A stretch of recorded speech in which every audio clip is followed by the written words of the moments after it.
Gentlemen, it's the early 2000s, as you can tell by my top-of-the-line Motorola Razr that just released this year. Listen, gangster games are in. We need to appeal to the urban community. Rockstar has San Andreas, Activision has True Crime, and EA has the Urbz. I even heard through the grapevine that 50 Cent is making his own video game. Yes, the 50 Cent. We have to catch up. Ideas, go. Has Tom Clancy written any gangster books? Get out. Men, because this is still the early 2000s and statistically there are no women in this office, think. What is popular? What can we put our own urban spin on? What can we make gangster? My kids have been playing a lot of Mario Kart lately.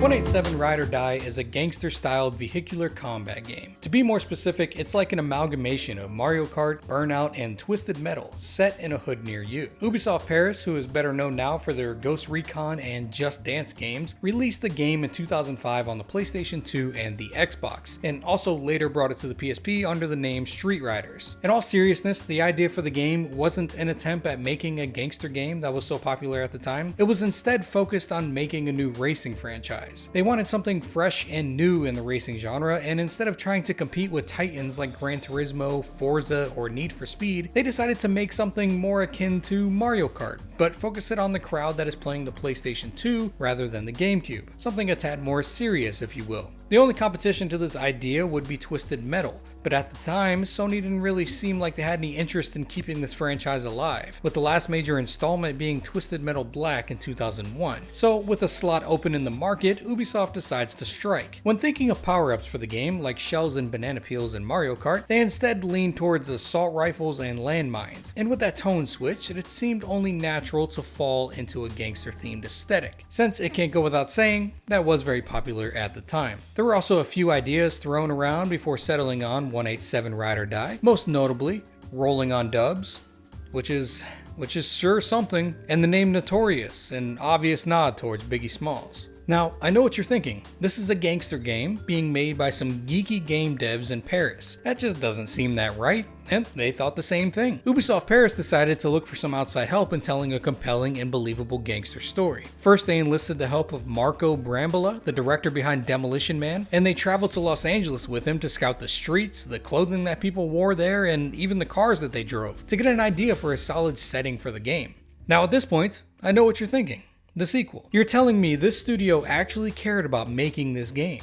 This was deliberate and wasn't just farted out as quickly as possible for a few bucks? Look, I'm just as shocked as you are. Some of the dev team actually cared about making an authentically gangster Mario Kart. And after presenting an early build to Ubisoft and them essentially laughing them out of the office, instead of scrapping the idea altogether, they doubled down and started again from scratch. This time they enlisted the help of Matty Rich, another director, not quite on the level of Marco. It seems he's only made 2 relatively unknown movies, and fun fact, after the very violent and harsh game of 187 Ride or Die, Matty went on to form a game studio that focuses on family-friendly Christian mobile games, and it may be safe for one to assume this game broke him spiritually. Realizing they needed a banger soundtrack for the game being based in the hoods of Los Angeles, logically, they decided to pursue New York rapper 50 Cent by approaching him after one of his concerts in Paris and being promptly shut down as he was making his own game at the time and didn't give a fuck about anything they were doing. So instead, they found Gorilla Black, a Compton rapper who, like the director change, was not nearly the same caliber as 50 Cent. Thematically, I think it worked out better. The West Coast style of Black brought more to the table, and he even voiced one of the characters in the story mode of the game as well. Take that 50 Cent, I bet your game sucked. They again presented the new game build to Ubisoft with hopes of a 2004 Christmas release, but they were met with the exact quote of, "Are you kidding? This is garbage. We cannot trust this. This actually broke the project. This game never released. You're living in a simulation. Wake up!" Just kidding. But the director of Ubisoft Paris and the lead producer of the game both left, and new people were brought in. The new director had no knowledge of racing games in the slightest, and the new producer, Ali Kajori, had no experience producing any games before. He worked on animations in some games like FIFA and Fight Night, but he never worked on a racing game either. He also reportedly fucked with everything in the game and made everything worse. He changed the driving physics, the gunplay, the map design, everything, and this is what we got, so let's talk about it.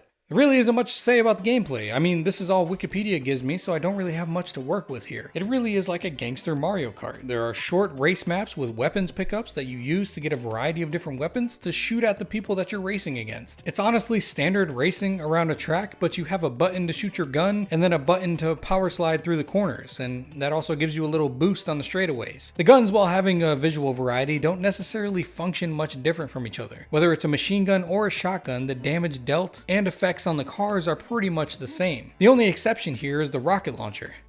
God, I love that thing. The guns also auto-lock onto enemies, which is good because it'd be hard to steer your car and aim your gun on the same controller, but there is an option to manual aim if you want to go that route for whatever reason. The most annoying part that I found in this game is that there is some serious rubber banding in both directions. If you end up getting a massive lead, the competition is all of a sudden on your tail again, but also, if you get blown up 4 times in a row, they seem to wait up a little for you. It's not really that fun, because you can be dominating the whole race and then get passed up in the last 15 seconds due to this, making for some pretty dull gameplay. Surprisingly, there is quite a variety of vehicles in the game. There are sports cars, SUVs, pickup trucks, and muscle cars, all separated into classes and offer some well-needed variety to the stale gameplay. The sports cars are obviously faster and they handle the best, but they're relatively weak to bullets, whereas the SUVs are pretty much tanks, but the handling is garbage, an understandable trade-off. And since there's little to no car licenses in the game, the cars have some fantastic names like Faux Shizzle, Big Pimpin', and Groupie Love. There's also a few game modes to choose from to play. There's the standard racing, of course, but there's also a mode that instead of weapons pickups, there's just landmines thrown about on the ground for you to drive around and dodge. There's a mode that eliminates the last racer in every lap, and then there's an arena battle mode where the only goal is to blow up everybody, and the race doesn't really matter. There's also police chase mode that restricts your ability to use weapons. You just have to outrun the cops, which is good for a variety of gameplay, I guess, but thematically, why not just treat the cops like the other gangbangers you race against and bust a cap, as they say? The gameplay loop is beyond repetitive, with really small maps, and combining that with the annoying dialogue throughout the whole game that also repeats itself non-stop, it just turns into a game that will just quickly drive you crazy. If I have to hear this guy tell me to peel some wigs back one more time, I swear to God.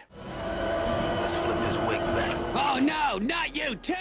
Luckily, the game actually looks pretty decent for what it is. Compared to Burnout Revenge from the same year, while the physics and assets may not be on the same level, the overall graphics and feel of the games are quite similar. Most importantly, there's a story mode in this thing that tries to wrap it all together. You play as a dude named Buck, played by Lorenz Tate, or O-Dog from Menace to Society. You work under a guy named Dupree, played by Gorilla Black, and for some reason you have to do street races in order to claim turf from the rival gang leader named Cortez, played by Noel G, or the guy that plays some dude named Hector in almost every movie that he's in. The game has very little to offer as far as narrative. There are a handful of cutscenes that are actually not that bad if we're being honest. I mean, this one was pretty cool. But most of the narrative is given through brief excerpts given by Dupree at the beginning of each race. My trigger-happy gangster-ass rider Buck.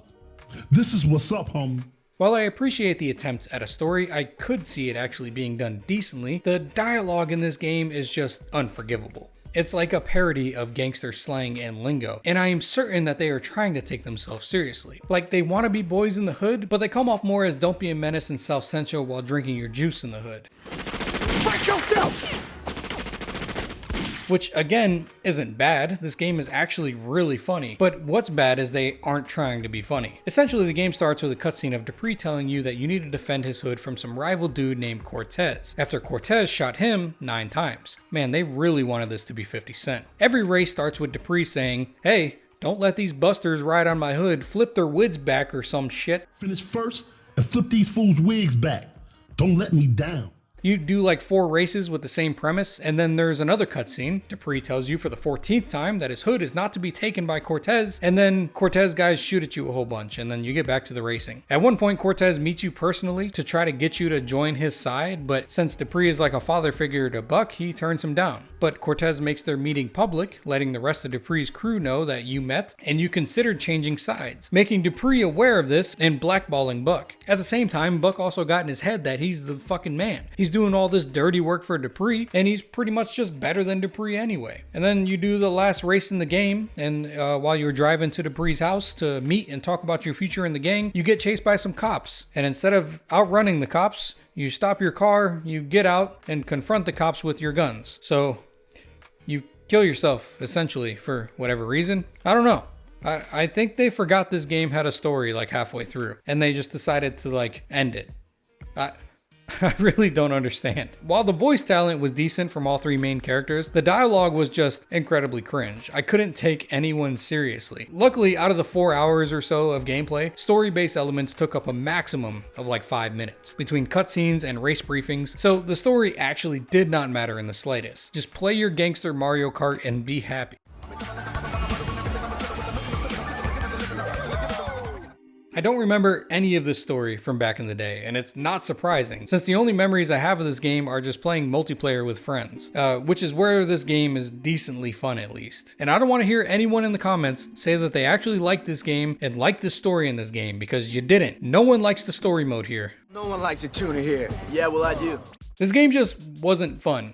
Not then, not now. It's a poorly made game with repetitive gaming loops and shitty dialogue and attempts at a story. It's not a good gangster game, it's not a good racing game, and there's really no reason to play it.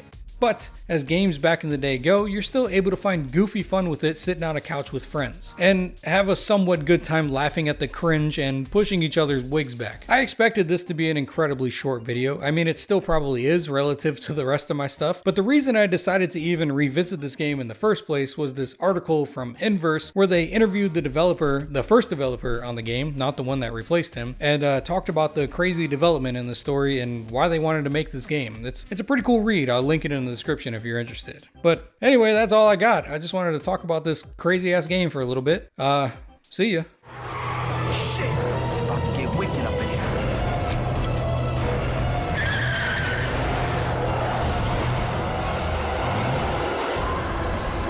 Damn, this is sick. Thank you to my patrons: Dick Schwindel, Kid Kingpin, Not Much, Anonymous Starkweather, Crash Bandicoot 25, Zachary Parkerson, Potty, Ben Stevens, Ice Ham Jello, Grand Taquito, Yay Man, and Marshall Duff. And to my YouTube members, THC Grey Wolf, Grizzly Wizzly, and Sexy Pickles. As always, thank you for watching. I hope to see you next time. Peace.